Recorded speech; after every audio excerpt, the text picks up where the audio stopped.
Olá, você que me assiste, Deus abençoe você no nome de Jesus e abençoe a tua família também, abençoe os teus negócios, teus empreendimentos, que a graça de Deus esteja sobre você.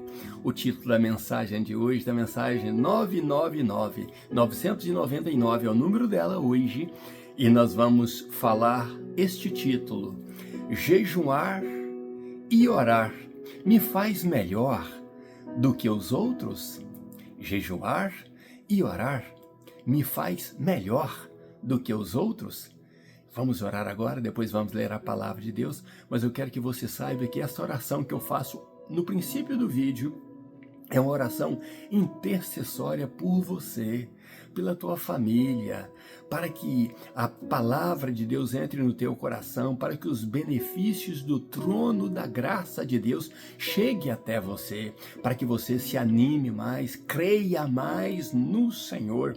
E a fé, que é o firme fundamento das coisas que se esperam e a prova das coisas que não se veem, daquilo que não se vê, que essa fé entre em você e você possa caminhar crendo que Deus tem algo importante para fazer na tua vida. Vamos orar então? Pai Santo, no nome de Jesus, eu agradeço por ter dado esta palavra para esta pessoa que eu oro com ela agora.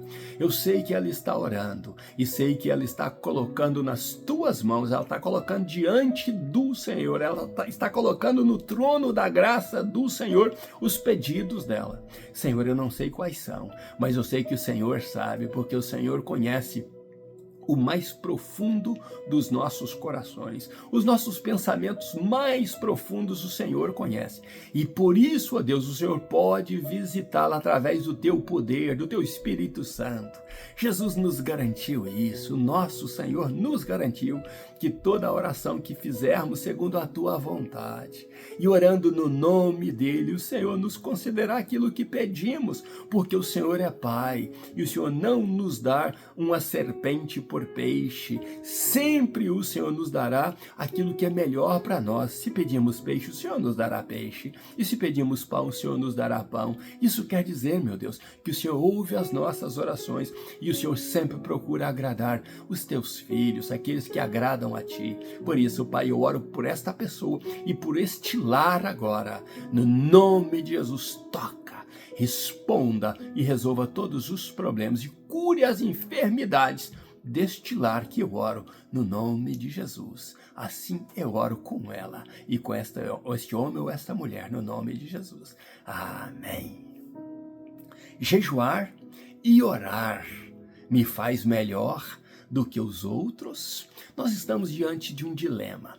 No vídeo passado, eu disse, nós lemos que Jesus deu uma palavra aos fariseus, dizendo que os sãos não precisam de médico, mas sim os enfermos, e que ele veio não para os justos, mas para chamar os pecadores ao arrependimento. Eu penso que os fariseus, eles entenderam que aquilo era um elogio para eles, que Jesus dizia que estava comendo com os publicanos, com os pecadores, porque esses sim precisavam dele, mas que eles, os fariseus, não, eles eram sãos, eles eram justos. Mas será mesmo? Eles entenderam que isso era um elogio. E, se tratando de elogio, eles seguiram no seu questionamento. Em Lucas capítulo 5, versículo 33, 38, o que vamos ler é o seguinte: Jesus dizendo: mas o vinho novo deve ser colocado em odres novos, e ambos juntamente se conservam. Mas o vinho novo deve ser colocado em odres novos, e ambos juntos se conservam. Por que Jesus falou isso? Vamos detalhar isso?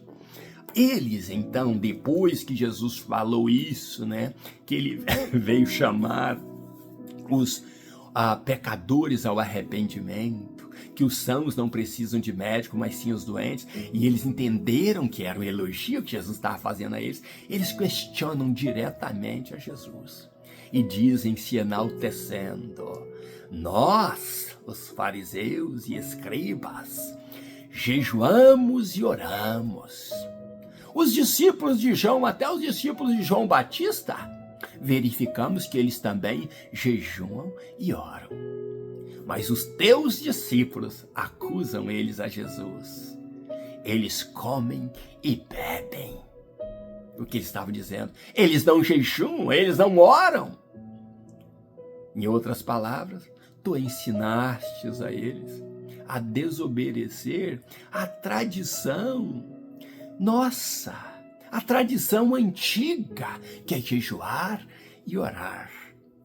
E Jesus traz um entendimento tão grande, tão bom para eles, dizendo aos fariseus que pensavam que por jejuar, por orar, por seguir as tradições, que eles eram melhores do que os discípulos de Jesus. Eles estavam dizendo que Jesus não mantinha a tradição e nem ensinou aos seus discípulos. Que discípulos são esses os teus que devem ser repreendidos, que não seguem aquilo que nós, que somos modelo, eles deviam seguir? E Jesus diz a eles: vocês não entendem os tempos, vocês mantêm a tradição, mas eu posso perguntar a vocês: pode os convidados jejuar e orar e se jogar aí contristecendo seus corações, enquanto o noivo está com eles? Pelo contrário, os convidados na presença do noivo fazem festa. Eles comem por alegrar com o noivo. Eles bebem por alegrar com o noivo. Um dia o noivo será tirado e então eles jejuarão e orarão. Muita gente faz esta prática de jejum e oração sem conhecer o porquê do jejum e o porquê da oração, por que estão jejuando e por que estão orando. Jejuar é algo mais sério do que você possa imaginar. Orar é algo mais sério do que você possa imaginar. Jejuar por hábito, ou por questões de eu preciso de uma bênção, eu vou jejuar, eu preciso de uma bênção, da resposta, eu vou orar. É mais do que isso. Jejum e oração é a prática de uma vida cristã aos pés do Senhor. Quando a pessoa jejua, ela está rasgando o seu homem interior. Ela está rasgando a sua alma. Ela está se jogando aos pés daquele que pode trabalhar com ela e pode moldá-la. Jejum não é nada para você ser aplaudido pelos outros ou para você se orgulhar de fazer, dizendo: eu jejuo, eu oro, eu faço isso, eu faço aquilo, para justificar a sua tradição, as suas mazelas, ou para te colocar melhor do que os demais. Jejum é você rasgar-se diante de Deus e dizer: Senhor, eu preciso de Ti mais do que eu possa imaginar. Senhor, eu preciso dos Teus cuidados mais do que eu possa imaginar. Senhor, sem eu jejuar, sem eu me jogar aos Teus pés, sem eu orar ao Senhor, sem eu Te buscar, sem eu me firmar na Tua palavra, eu não vencerei. Por isso, Senhor, eu me humilho aos Teus pés. Jejum é humilhar diante do Senhor.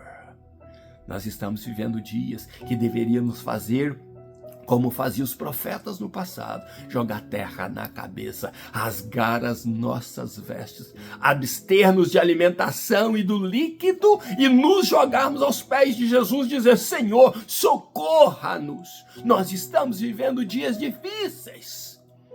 Por isso o profeta no passado dizia: chorem, sacerdotes. Não é momento de festa. Jesus diz: quando o noivo for tirado, eles sim jejuarão e orarão. Mas agora é momento de festa. Eles estão entendendo o momento que vocês não entendem. E vocês usam a prática, a tradição antiga, para acusar aqueles que receberam a nova aliança, que estão recebendo a nova aliança. E Jesus disse: mas vocês não poderão entender isso, Porque se vocês tentarem entender com essa antiguidade na tradição de vocês, pensando que tudo que disse Moisés vocês estão vivendo na prática, e esquecendo que os profetas falaram desse momento, que salmos falaram desse momento, os escritores de salmos, cantores de salmos falaram desse momento, e vocês não estão entendendo. Seria como pegar um pano novo e colocar nas vestes velhas. O pano novo é muito mais forte do que a veste velha. E então a ruptura daquela veste velha vai ser maior. Ela não vai suportar o novo. E vocês estão como odres velhos. O vinho que está dentro de vocês é um vinho velho.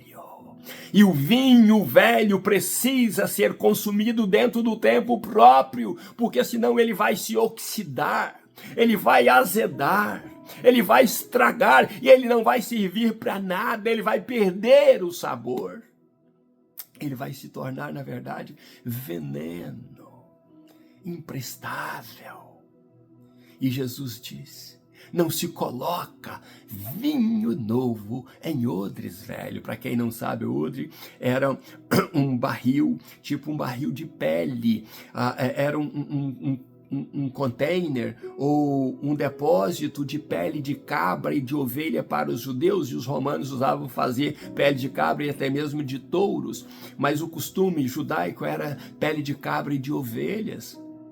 E eles faziam odre e então colocavam o vinho novo dentro. E tinha vinho que podia ficar de 1 a 3 anos nele. E tinha outra qualidade de vinho que podia ficar 30 até 50 anos dentro. Mas o que acontece pela pele ser nova, e eles costuravam aquela pele ali e colocavam então o vinho dentro, o vinho ia fermentando, envelhecendo, e ele ia esticando as peles, mas a pele nova, ela tinha flexibilidade, ela podia receber toda a potência que o vinho colocasse ali dentro no seu envelhecimento. E então ela não se rompia. Mas Jesus está dizendo: o vinho novo, se for colocado em vocês, odres velhos, vocês se romperão, vocês não aguentarão, e vai tanto se perder o vinho novo quanto o odre velho. Mas vinho novo, dizia Jesus, se coloca em odres novos, e ambos juntos se conservam. Jesus estava dizendo a eles: esses discípulos estão recebendo o que é novo. E naquela festa de Caná da Galileia, Jesus provou, e o mestre Sala também provou para o noivo daquela festa, que o vinho novo é melhor, ele é sem perigo, ele não se oxida, ele não azeda, ele não tem fermento, ele é novo, o sabor dele é novo, você sente o gosto dele novo. E tanto vinho quanto o odre novo se conserva, vão abrindo, vão tendo elasticidade, flexibilidade.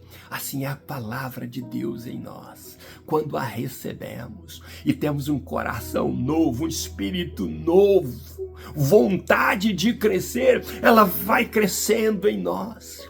Ela vai amadurecendo em nós, e nós vamos com a nossa elasticidade, como novas criaturas, recebendo os mistérios de Deus em nós. E então a velha tradição começa a estranhar, a velha tradição começa a dizer: mas tinha que ser feito dessa ou daquela forma. E você e eu vamos dizendo: não, o que eu recebi conserva em mim, me faz crescer, me faz desenvolver, não me fará estourar, não me fará crescer em orgulho, em soberba, em alta satisfação, como estavam os fariseus. Isto que ele está me dando me fará produzir algo grande dentro em mim, me fará conter este vinho novo dentro em mim. O melhor de Deus está acontecendo agora na minha vida e na tua vida. Mas nós precisamos preparar os nossos odres, o nosso corpo, o nosso íntimo, para receber o melhor de Deus. Deus tem novidade para mim e para você. Deus não quer trabalhar com velharia na minha vida e na tua vida. Tudo que Jesus fez foi novidade para aquele povo que viveu na época de Jesus. E em vídeos passados nós dissemos que quando eles viam os milagres de Jesus, aquelas palavras que Jesus pregava, eles diziam: nunca aconteceu em nossos dias, como está nos dias passados, como está acontecendo agora nos nossos dias. Eu e você precisamos carregar o vinho novo de Deus e trazer este vinho novo para as nossas vidas, para os nossos dias atuais, para que as pessoas que nos assistam possam dizer, as pessoas que estão à nossa volta, possam ver os milagres de Deus nas nossas vidas e possam dizer: nunca vimos no passado algo igual. O que eu estou jejuando, o que eu estou buscando, é que Deus traga aquilo que Jesus prometeu. Está lá em Marcos, no capítulo 16 de Marcos, Jesus ordenando aos discípulos: ide por todo o mundo e pregai o evangelho a toda criatura, batizando-os em nome do Pai, do Filho e do Espírito Santo, ensinando-os a guardar todas as minhas palavras. Nós não podemos omitir nenhuma palavra de Jesus. Eu não entendo por que os pregadores falam certas coisas e não falam outras que Jesus falou. Eu não entendo porque eles estão na tradição que já virou tradição, igreja bonita, igreja com cadeiras confortáveis, com púlpito confortáveis, com fumaça, com luzes negras, com alto som, com modernidade nela, com a competição da minha é melhor do que a sua, como estavam os fariseus. Aqui se ora, aqui se faz, aqui jejua. Veja aí como a igreja está crescendo e a igreja está inchando. E a igreja está seguindo uma tradição que o diabo colocou nela, de modernismo. Mas ali você não vê sinais e maravilhas. Ali você vê um povo que pula, que canta, que fala, mas não vê o poder de Deus. Jesus disse, ensinando-os a guardar todas as minhas palavras. E Jesus disse: e estes sinais seguirão os que creem. Se não está tendo esses sinais, porque está havendo falta de fé. Estes sinais seguirão os que creem. Em meu nome expulsarão demônios. Em meu nome falarão novas línguas, línguas estranhas. Em meu nome orarão pelos enfermos e os curarão. E eu estarei convosco. Se pegarem serpente e elas morderem, não lhe fará mal algum. Se lhe der alguma coisa mortífera para beber, não lhes fará dano algum. E eu estarei convosco até a consumação dos séculos. E por que ele está conosco? Ele disse: eu vou para o Pai, mas eu e o Pai enviaremos o Consolador, e ele estará convosco.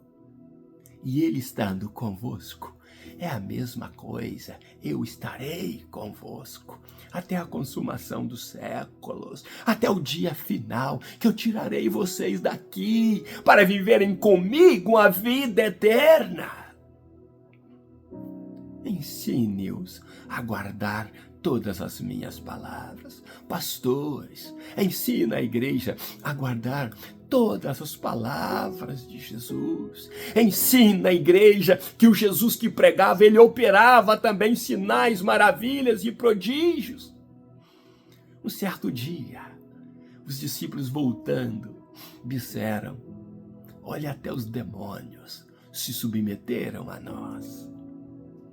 E Jesus disse: fui eu que vos dei autoridade sobre os demônios, sobre o inimigo, para que vocês pisassem o inimigo. Mas quais são as autoridades que não vemos na igreja hoje? Os sinais, as maravilhas e os prodígios. Às vezes nos prendemos, embaçamos isso, não buscamos isso de Deus, que os sinais sigam nas nossas vidas, e estamos omitindo palavras que Jesus falou que aconteceria. A Bíblia diz que os apóstolos, quando oravam, Jesus e pregavam a palavra, Jesus confirmava a presença dele com os sinais e prodígios. A Bíblia diz que a igreja do Senhor Jesus deve seguir na doutrina dos apóstolos. Então, qual foi a doutrina que os apóstolos deixaram para nós? Não estou dizendo esses que se dizem apóstolos de agora, não. Esses são os fracos por aí, que não fazem nada e dizem ser apóstolos. Eu estou dizendo dos apóstolos que Jesus deixou. Quais são as doutrinas que eles deixaram para nós? Ensinamento da palavra de Deus, reconhecer que Deus é santo, que Ele é Senhor das nossas vidas, mas que nós estamos nele e Ele em nós. E se nós estamos nele e Ele em nós, a nós nos foi autorizado a orar e Ele ouvir, a jejuar e Ele aceitar o nosso jejum, a buscarmos a face dEle e Ele se revelar a nós. Você só carrega a tua enfermidade até você colocá-la aos pés de Jesus. Você só carrega o teu problema até você colocá-lo aos pés de Jesus. Tem um hino que diz: conta para Jesus onde é a tua dor, e Ele te ajuda a carregar a cruz. Conta para Ele onde é a tua dor, e Ele vai tirar a tua dor, Ele vai tirar a tua enfermidade, e vai dizer: meu servo, minha serva, eu estou te preparando para algo melhor e maior, eu estou te preparando para colocar em você sempre vinho novo. No vinho novo não há contenda. O vinho novo traz o gosto da fruta da vide. Ah, se você e eu entendemos isso, sempre que abrirmos a boca, sempre que orarmos, sempre que falarmos com Deus, sempre que ministrarmos a palavra de Deus, ela frutificará, porque a nossa palavra, o vinho novo que lançarmos para outras pessoas, trará o sabor do fruto da vide, que é Jesus Cristo, a videira verdadeira. Ele disse: meu pai é um agricultor. Essa videira, Jesus, tem vida. E tem vida em abundância, mas ela quer colocar o seu vinho em odres novos. Busque a Deus, se jogue aos pés de Jesus, ame Jesus, engrandeça o nome dele e diz: Senhor, eu estou preparado para o novo que o Senhor tem para mim. Eu creio naquilo que diz a tua palavra, e os sinais que seguiriam os que creem seguirão a minha vida, seguirão os meus passos. Onde eu estiver, eles estarão. Eu orarei sem medo para enfermos, porque eu carrego a essência do fruto da vide, o vinho novo em odre novo. Deus quer abençoar você. Deus quer engrandecer o nome dele na sua vida, mas Deus quer te manter humilde, sem arrogância, sem orgulho, se jogando sempre aos pés dele. Jejuar e orar me faz melhor que os outros? Não. Jejuar, orar, buscar a face de Deus, ler a palavra dele, tirar momentos com Deus, momentos de adoração, de leitura da palavra, de alimentação da palavra, não te faz melhor do que ninguém, mas te eleva para mais perto de Deus. E Ele quer isso com você. Ele quer ter intimidade com você. Ele quer andar com você. Ele quer abençoar você. E Ele quer fazer de você uma bênção para todos aqueles que estão à tua volta. Que Deus te abençoe e te guarde. Que Jesus esteja contigo, o Espírito Santo de Deus te tome com poder, hoje e sempre. Um grande abraço meu, na minha meditação, Pastor Rivo Martins. Até o próximo vídeo, se Deus quiser.